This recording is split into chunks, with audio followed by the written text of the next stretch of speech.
तो हिरण्यकशिपु ने कहा कि कल्पांते काल सृष्टेन यो अंधेन तम सावृतम। कल्प के अंत में यह सारी सृष्टि काल के द्वारा प्रेरित तमोगुण से घने अंधकार से ढक गई थी। जब प्रलय होता है तो क्या होता है? तमोगुण की वृद्धि होती है, सब कुछ तहस नहस हो जाता है। तो एक्चुअली तमोगुण की प्रेरणा से काल के द्वारा तमोगुण में जो प्रेरणा होता है वो काल की तो घने अंधकार से ढक गई थी। जब कल्प के अंत में अर्थात प्रलय के समय में, उस समय स्वयं प्रकाश स्वरूप आपने अपने तेज से पुनः इसे प्रकट किया। ये बात सही है।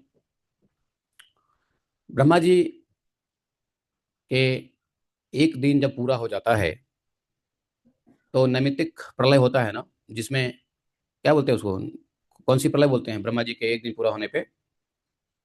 नैमित्तिक प्रलय? कौन सा प्रलय? अत्यांतिक प्रलय तो नहीं, नैमित्तिक प्रलय। तो वो फिर जब ब्रह्मा जी सो जाते हैं एक दिन रात के लिए, और पुनः जब सुबह उठते हैं तो निर्माण करते हैं। तो ये अत्यांतिक कल्पांत नहीं है। तो कल्प जो है वो ब्रह्मा जी का एक दिन, कल्प के अंत। लेकिन ब्रह्मा जी का जब 100 साल हो जाता है, 100 तो वो फिर जिसमें ब्रह्मा जी भी नहीं होते हैं, तो वो अत्यंतिक प्रलय है। लेकिन नैमित्तिक प्रलय में हर दिन प्रलय होता है ब्रह्मा जी के सायंकाल में, और रात्रि में ब्रह्मा जी आराम करते हैं, फिर अगले दिन सुबह में ब्रह्मा जी उठ के फिर से निर्माण करते हैं। तो वही बोला कि सृष्टि काल के द्वारा प्रेरित तमोगुण कल्प के अंत में, तो ब्रह्मा जी का एक दिन एक कल्प जैसा है। बोले उस समय आप स्वयं प्रकाश स्वरूप आपने अपने तेज से पुनः इसे प्रकट किया। आप ही अपने त्रिगुणमयी रूप से इसकी रचना, रक्षा और संहार करते हैं। आप रजोगुण सतगुण तमोगुण के आश्रय हैं। आप ही सबसे परे और महान हैं। आपको मैं नमस्कार करता हूं।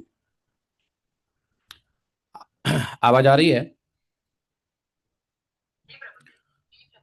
तो आप लोग को इसमें कुछ शंका नहीं आ रहा है कि हिरण्यकशिपु ब्रह्मा जी को कर रहे हैं प्रार्थना या भगवान को प्रार्थना कर रहे हैं?